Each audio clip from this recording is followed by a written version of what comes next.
Hello, once again, this is 3PR, and I'm going to be showing a 4 versus 4 match that I did earlier today. It's a pretty interesting match just because it was a cheese and it worked out really well, and I thought it was a really nicely pulled off cheese, so I'll show you how I did it.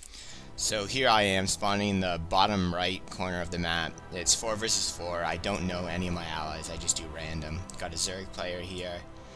Teal's Peanut the Protoss, and Lefty the Red Terran. So we'll see what happens. I didn't originally plan on doing a cheese, but I figured in a lot of 4 versus 4 matches I like to send out probe. I like it around 8 even sometimes, just because if you get very good positioning or you can see that the enemy is not in a good spot, you can pull off a cheese and it can work out incredibly well. So I decided to do that this match. I was actually hoping that this guy here would be Protoss, but that wasn't the case.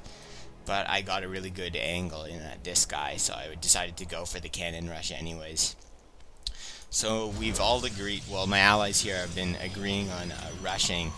I don't think I've really said anything at this point. I'm just kind of doing whatever. My backup plan for 4 versus 4 is usually to 4-gate, just because 4-gate's one of the safest things, and it can save an ally from if they've tried some stupid tech path. You can sometimes manage to save them, but I don't always do it, but it's a good fallback if you've messed up something. You just go to a 4-gate.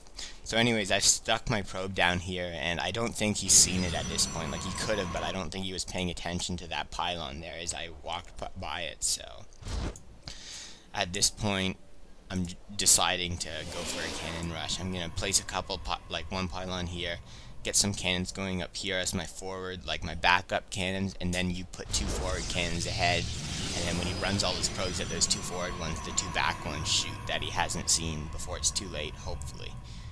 So we'll see how that works out here. And in the meantime, I'm getting scouted by this overlord here, so at this point they should know that something is up, like, because the only thing you can really do with a forge first is cannon rush or fast expand, or if you're doing some stupid void ray, like tech straight to void ray kind of thing, but then you're slowed down by the cannon, so I don't ever do that. But so yeah, he definitely hasn't seen this. Let's see his vision here. Yeah, just outside of vision, so that's pretty sweet. And I've decided to actually wall that off here, kind of, like, I don't know. That's just a minor thing, but it can help, you know. They have to go around if they want to get a surround on this cannon with Zerg wings, because I know there's 2 Zergs. So yeah, this is exactly what I was hoping that he would do. Pull his probes and start going into there. And now I'll put 2 up here. And then he doesn't really have any options at this point, unless his ally had a lot to save them, but they're not going to have enough to fight those amount of cannons at this point.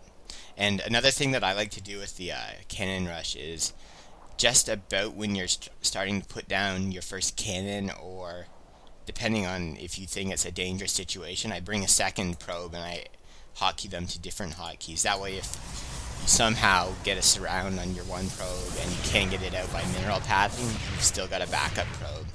And that can really save a cheese. Because, like, the worst thing that can possibly happen a lot of the time is you lose your probe right before, like, the critical amount of cannons is placed down or something, or you don't have vision in the right spot, and then the whole thing is over and you're in a lot of trouble, and it's going to be just a loss. And over here, this is a really interesting thing. I know there's 2 Zergs, so I put a cannon here and I blocked it off here. So now what I can do is just run my probes and just don't even attack, you just jam the cannon. And it messes with the AI, because, like, see, if you attack here, that's a mistake that I did for a couple seconds. Then the Zerglings don't know what to do, really. They're trying to attack the cannon, because it's the only thing hostile to them, and not the workers, but they can't get at it. So it's really sweet to just jam off a cannon, and then one cannon can, like, basically stall this rush long enough with the hope that someone else can come down here and save me. So at this point we're in very good shape. And the sweet thing too is I've got this pylons in a really good spot, so this expansion here, I'm going to be able to do something about that, because as soon as I get warp gate tech, I'm going to be able to port them up there. So fortunately my allies here have got enough units for the rush that they've done that you're able to hold off that rush. So we're in a really good spot at this point, because I've managed to basically take down one player with a cannon rush. and I'm still in the game, because a lot of the times a cannon rush will mean that you get rushed, and then it's just like, oh, what was the point, because both sides are one man down anyways at this point. But yeah, we're in a really good spot, because he hasn't been mining for a long time. He's only just getting his expansion up, but of course I'm gonna know about that, because yeah, I can see that. So I'm basically just gonna get warp gate tech here, start chrono boosting that out, and then I'll deal with this. So my allies are, I don't know exactly what they were doing, I wasn't watching them that closely. When you play versus 4, a lot of the times all you can really do is, it's really hard to like work with other players a lot of the time, so a lot of times it's just like, alright, we'll all sort of do our own thing. I know it's not the best, but that's what ends up happening in random 4 versus 4, because it's not like you're on Skype or something, and it's just a real pain to try to coordinate through typing. And like basically nobody uses the in-game StarCraft chat for whatever reason, so we'll see what's going on here. I'm waiting for this because I know I do something really awesome here, and I'm just wanting to try to miss that. So yeah, my allies here, he's got a bunch of stalkers, not really the best versus Zerglings, so he's getting isolated and surrounded, it looks like, so we've got a bit of a problem there with a bunch of Zerglings. So I was wondering actually the whole game why my allies aren't attacking. I guess that's why they're trying to defend this big ball of Zerglings and stuff.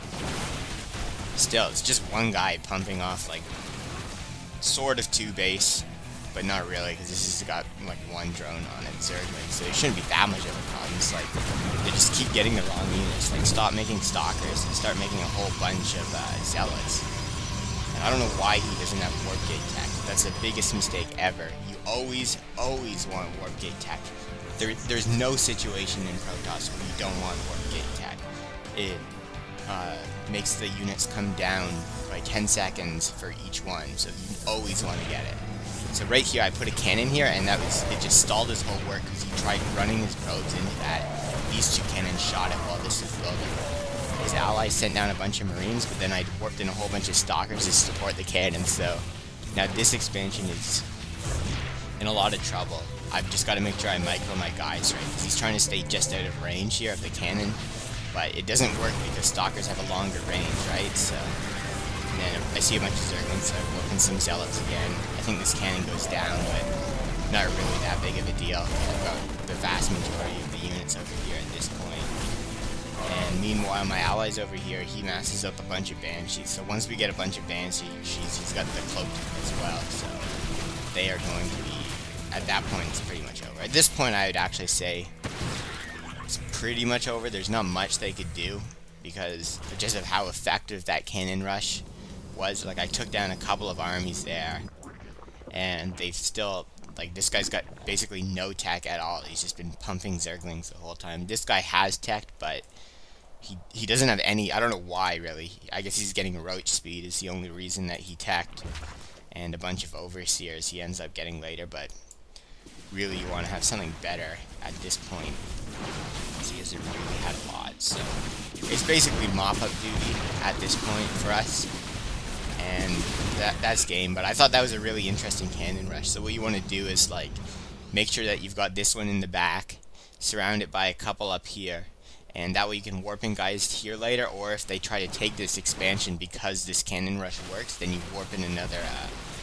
cannon over there, and it'll at least force them to try to engage it. You can always cancel the cannon before it's built if it's getting attacked, and then you can warp in guys at the bottom, and it works out pretty well. I actually really screwed up macro on this game. Looking back, I didn't expand till pretty late, but then again I was committed. But even when I did expand, I should be pumping a lot more probes right now. I've just kind of forgotten about it, and there's 100 energy on the Nexus. Never a good situation to be in, so make sure you always build probes until you've got like a lot. That's the big mistake that a lot of players will do, is they'll only make like, I don't know, like 12, 15 probes and then just call it a day. But no, there's like, in a long macro game, you end up with like 70 probes if you're doing it right. You can get like 2 bases and 1 like partially saturated is what I usually end up with, because you start pulling them off your main base when that starts getting drained.